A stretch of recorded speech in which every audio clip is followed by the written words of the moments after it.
संभाव्य महापुराच्या पार्श्वभूमीवर सांगलीत एनडीआरएफच्या जवानांकडून नदीपात्रामध्ये आपत्तीप्रसंगी बचाव प्रात्यक्षिक करण्यात आलेत। महापालिकेच्या 100 अधिकारी कर्मचाऱ्यांना एनडीआरएफकडून प्रशिक्षण देण्यात आले। त्यामुळे हे अधिकारी आणि कर्मचारी संभाव्य पूरस्थिती हाताळण्यास तयार असल्याची प्रतिक्रिया आयुक्त शुभम गुप्ता यांनी दिली आहे। महापालिका आयुक्त शुभम गुप्ता आणि एनडीआरएफचे पथकाचे प्रमुख महेंद्र सिंग पुनिया यांच्या उपस्थितीमध्ये कृष्णा नदी पात्रात प्रात्यक्षिक पार पडलं।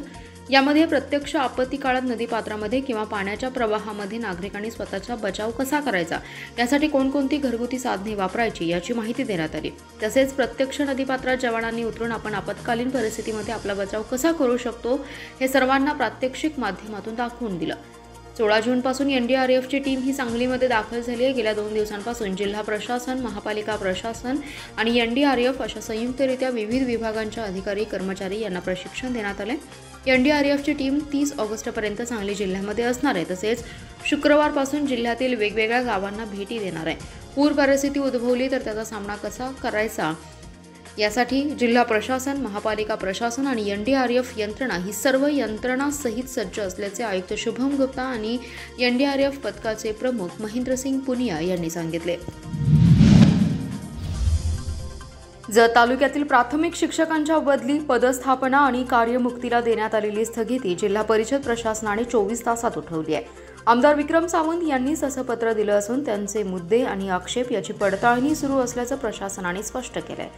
जिल्हा परिषदेत प्राथमिक शिक्षक पदोन्नती, बदल्या आणि शिक्षण सेवक नियुक्तीची प्रक्रिया चर्चेत आली आहे। त्यामध्ये शिक्षकांमधील काही मोजक्या लोकांना हाताशी धरत संपूर्ण मनमानी केली असल्याचा आरोप झालाय। संपूर्ण प्रक्रिया पूर्ण झाल्यानंतर प्रशासनाने प्रक्रिया शिस्तबद्ध आणि पारदर्शी पद्धतीने केल्याचं दाखवून दिलं। मात्र अनेक तक्रारींनंतर आमदार सावंत हेही संतप्त झालेत। त्यांनी थेट जिल्हा परिषद गाठली। सावंत यांच्या तक्रारीबाबत पडताळणी करू, चुका झाल्या असेल तर दुरुस्त करू असा प्रस्ताव पुढे ठेवला। त्यानंतर जतमधील सर्व प्रक्रिया स्थगितीचे आदेश देण्यात आले। ज्या तक्रारी आहेत त्याची चौकशी करून झालेल्या चुका दुरुस्त करणे क्रमप्राप्त असताना जत तालुक्यातील सर्वच बदल्या, पदस्थापना आणि कार्यमुक्तीची सर्व प्रक्रिया थांबवण्यात आली। प्रशासनाच्या या भूमिकेमुळे आमदार सावंत यांच्या तक्रारीमुळेच आदेश थांबले असा रोष शिक्षकांमध्ये निर्माण झालाय।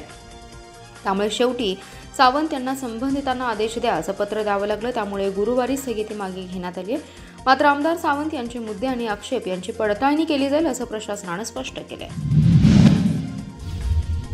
कडेगाव तालुक्यात पुसेसावळी वाळवा राज्यमार्गाचं काम सुरू आहे। देवराष्ट्र येथे मार्गाचं काम रखडले, यामुळे ग्रामस्थांना नाहक त्रास होतोय।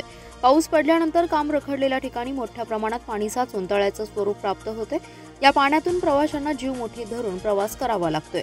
कडेगाव तालुक्यातील वांगी, अंबक, देवराष्ट्रे, कुंभारगाव, कुंडल या मार्गे पुसेसावळी वाळवा राज्यमार्गाचं काम काही महिन्यांपासून सुरू आहे। वांगी ते देवराष्ट्रेपर्यंतचं काम पूर्ण झाले असून देवराष्ट्रे, कुंभारगाव गावठाणजवळील तर कुंडल येथील काम रखडले। त्यामुळे या ठिकाणाहून प्रवास करताना प्रवाशांना प्रचंड त्रास होतोय।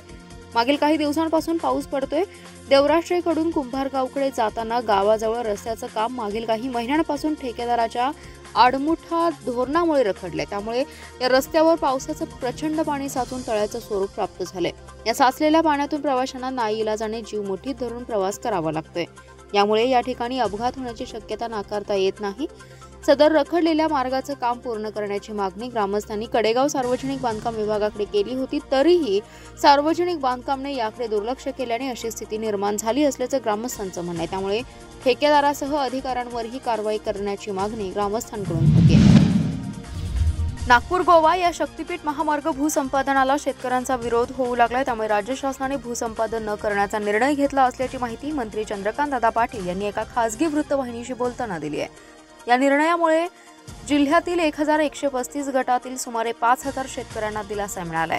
नागपूर ते गोवा हा महामार्ग 12 जिल्ह्यातून जाणार असून सुमारे 802 किलोमीटर लांबीचा हा महामार्ग आहे। या महामार्गामुळे 12 जिल्ह्यातील 27,500 एकरांची जमीन हस्तांतरित होणार होती। हा महामार्ग वर्धा जिल्ह्यातून सुरू होऊन यवतमाळ, नांदेड, धाराशिव मार्गे सिंधुदुर्ग येथे संपणार होता। या द्रुतगती महामार्गाद्वारे 12 जिल्ह्यातील 19 देवस्थाने जोडली जाणार होती। मुंबई नागपूर समृद्धी महामार्गाच्या धर्तीवर MSRDC शक्तीपीठ या प्रवेश नियंत्रित शीघ्र संचार महामार्गाची उभारणी केली जाणार होती। भूसंपादनासाठी सार्वजनिक बांधकाम विभागाने 7 मार्चला अधिसूचना काढली होती। त्यात बाधित शेतकऱ्यांच्या हरकती आणि आक्षेप नोंदवण्यासाठी मुदत देखील देण्यात आली होती। पण या विरोधात कोल्हापूर आणि सांगली जिल्ह्यासह इतर जिल्ह्यात देखील आंदोलन उभारण्यात आले होते। कोल्हापुरात 2 दिवसांपूर्वी शेतकऱ्यांनी मोर्चा देखील काढला होता। सांगली देखील महामार्ग रोको आणि जिल्हाधिकारी कार्यालयावर आंदोलन होणार आहे। विधानसभा निवडणुका तोंडावर आहेत, त्यामुळे शेतकऱ्यांचा वाढता विरोध पाहता राज्य शासनाने या महामार्गाचं भूसंपादन करण्यास स्थगिती दिली आहे। मंत्री चंद्रकांतदादा पाटील यांनी या संदर्भात कोल्हापुरात एका खासगी वृत्तवाहिनीशी बोलताना माहिती दिली। महाराष्ट्रामध्ये शक्तीपीठ या विषयांमध्ये आपण भूसंपादन करणार नाही हे सरकारने ठरवलं असल्याचं त्यांनी स्पष्ट केलं आहे। एकमेकांना विक्री केलेल्या जमिनीचा 7/12 उतारा देण्यासाठी 10,000ची लाच घेणाऱ्या तडसरच्या तलाठ्यास 10,000ची लाच घेताना राहत्या घरी कडेगाव येथे रंगेहात पकडण्यात आले। सांगलीच्या लाचलुचपत प्रतिबंधक विभागाने आज सदरची कारवाई केली। वैभव सुभाष तारळेकर असं लाचखोर तलाठ्याचं नाव आहे। तारळेकर याच्यावर कडेगाव पोलीस ठाण्यात लाचलुचपत प्रतिबंधक अधिनियम अंतर्गत गुन्हा दाखल करण्याची कार्यवाही सुरू आहे। तक्रारदार आणि त्यांच्या पुतण्यांनी एकमेकांना त्यांची शेतजमीन विक्री केली होती। सदर विक्री केलेल्या जमिनीचा 7/12 सदरी नोंद घेऊन 7/12 उतारा देण्यासाठी तडसरचे तलाठी वैभव तारळेकर यांनी तक्रारदार यांच्याकडे 10,000 रुपयांच्या लाचेची मागणी केली होती। याबाबतची तक्रार त्यांनी आज सांगलीच्या लाचलुचपत कार्यालयाकडे केली होती। तक्रारीनुसार लाचलुचपतच्या अधिकाऱ्यांनी पडताळणी केली असता 10,000च्या लाचेची मागणी केल्याचं निष्पन्न झालं होतं। त्यानंतर तातडीने पथकातील कर्मचाऱ्यांनी तलाठी वैभव तारळेकर राहत असलेल्या कडेगाव येथील तडसर रोडवर असणाऱ्या अपार्टमेंटमध्ये सापळा लावला। यावेळी तक्रारदार यांच्याकडून 10,000ची लाच घेताना वैभव तारळेकर याला रंगेहात पकडण्यात आले। तारळेकर यांना ताब्यात घेऊन त्याच्या विरोधात कडेगाव पोलीस ठाण्यात गुन्हा दाखल करण्याची कार्यवाही सुरू आहे। पोलीस मुख्यालयाच्या क्रीडांगणावर पोलीस प्रशासनाच्या शिपाई आणि चालक पदाच्या 40 जागांकरिता होणाऱ्या भरती प्रक्रियेत दुसऱ्या दिवशी 452 उमेदवार मैदानी चाचणीत पात्र ठरलेत, तर 244 उमेदवार अनुपस्थित राहिले। सकाळी 6 वाजल्यापासून पोलीस अधिकाऱ्यांच्या उपस्थितीत भरती प्रक्रियेस प्रारंभ झाला। बुधवारी पहिल्या दिवशी 813 उमेदवारांची परीक्षा होणार होती, मात्र 295 उमेदवार अनुपस्थित राहिले। उपस्थित 518 उमेदवारांपैकी मैदानी चाचणीत पात्र ठरलेल्या 477 जणांनी परीक्षा पूर्ण केली, तर दुसऱ्या दिवशी 732 उमेदवार मैदानी चाचणीकरिता बोलवण्यात आले होते। त्यापैकी 488 उमेदवारांनी मैदानी चाचणी परीक्षेस हजर राहिले। त्यापैकी 452 उमेदवारांनी परीक्षा पूर्ण केली। सांगली पोलीस दलात शिपाई पदाच्या 27 तर चालक शिपाई पदाच्या 13 अशा 40 जागांसाठी अर्ज मागवण्यात आले होते। पोलीस भरतीसाठी 1750 उमेदवारांनी अर्ज केलेत। सकाळपासून क्रीडांगणावर 5 पोलीस उपअधीक्षक, 11 पोलीस निरीक्षक, सहाय्यक पोलीस निरीक्षक आणि 28 पोलीस उपनिरीक्षक आणि 371 पोलीस कर्मचारी उपस्थित होते। पोलीस शिपाई पदाकरिता 731 उमेदवारांना मैदानी चाचणीकरिता बोलवण्यात आले होते। प्रत्यक्षात 487 उमेदवार हजर राहिले। त्यापैकी 451 उमेदवार छाती आणि उंचीच्या चाचणीत उत्तीर्ण झाले, तर महिला पोलीस शिपाई पदाकरिता 1 महिला उमेदवारास बोलवण्यात आले होते। सदर महिलेने मैदानी चाचणी पूर्ण केली। भरती प्रक्रिया पोलीस अधीक्षक संदीप घुगे आणि अप्पर पोलीस अधीक्षक ऋतू खोकर यांच्या मार्गदर्शनाखाली राबवण्यात येते। सर्पदंश झालेल्या बालकाच्या मृत्यूस कारणीभूत ठरलेल्या विटा ग्रामीण रुग्णालयाच्या वैद्यकीय अधिकाऱ्यांवर कारवाई करावी अशी मागणी लोकहित मंचच्या वतीने जिल्हा शल्य चिकित्सक विक्रमसिंग कदम यांच्याकडे करण्यात आली आहे। लोकहित मंचचे मनोज भिसे यांनी याबाबत मागण्यांचं निवेदन दिलंय। मनोज भिसे म्हणाले, खानापूर तालुक्यातील साळशिंगे गावामध्ये रात्री 1:30 वाजण्याच्या सुमारास घरात झोपलेल्या समर्थ रावसाहेब कोलेनाड या 2.5 वर्षाच्या बालकास मन्यार जातीच्या सर्पाने दंश झाल्याने त्यास विटा ग्रामीण रुग्णालयाकडे नेण्यात आले। मात्र या ठिकाणी वैद्यकीय अधिकारी डॉक्टर भूषण देश चौगुले उपस्थित नसल्याने ड्युटीवर असलेल्या नर्सने या मुलास इतर ठिकाणी हलवण्यासाठी सल्ला दिला। त्यामुळे या मुलावर उपचार करण्यास दिरंगाई झाल्याने आणि त्याला मिरज शासकीय रुग्णालयापर्यंत घेऊन येईपर्यंत त्याचा मृत्यू झाल्याचा धक्कादायक आणि दुर्दैवी प्रकार घडला।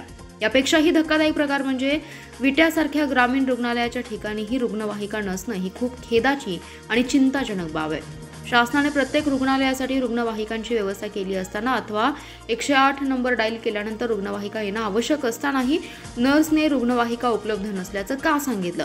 या मृत्यूस विटा ग्रामीण रुग्णालयाचे वैद्यकीय अधिकारी जबाबदार आहेत, त्यांच्यावर कठोर कायदेशीर कारवाई करावी, अन्यथा आंदोलन करण्याचा इशारा मनोज भिसे यांनी दिलेला आहे। यावेळी पंकज मुळे, शीतल थोरवे आदी जण उपस्थित होते।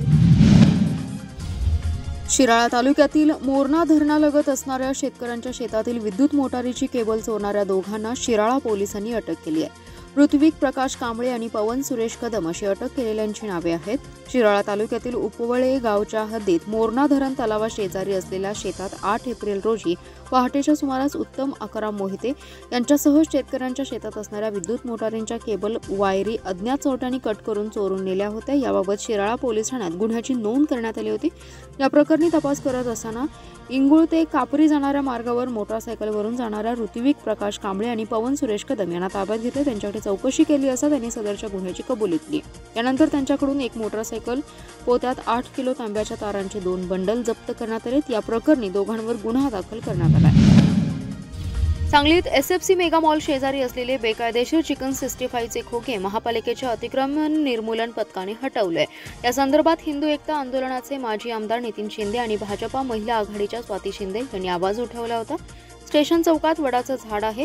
वटपौर्णिमेला या ठिकाणी पूजा होते, मात्र या वृक्षाच्या ठिकाणी चिकन 65चं खोकं ठेवलं होतं। या विरोधात महिलांनी माजी आमदार नितीन शिंदे यांच्याकडे तक्रार केली होती। शिंदे यांनी खोके काढावे अशी मागणी आयुक्तांकडे केली, मात्र खोके काढले नव्हते। या विरोधात आंदोलन करून वटपौर्णिमेपूर्वी खोके न हटवल्यास आंदोलन करण्याचा इशारा दिला होता।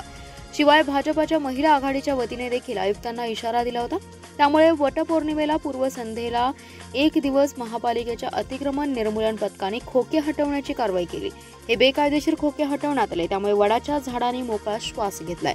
महापालिका उपायुक्त वैभव साबळे आणि दिलीप घोरपडे यांनी प्रत्यक्षात जागेवर जाऊन खोकेधारकाकडून सदरचे खोके त्या ठिकाणाहून बाजूला हटवले।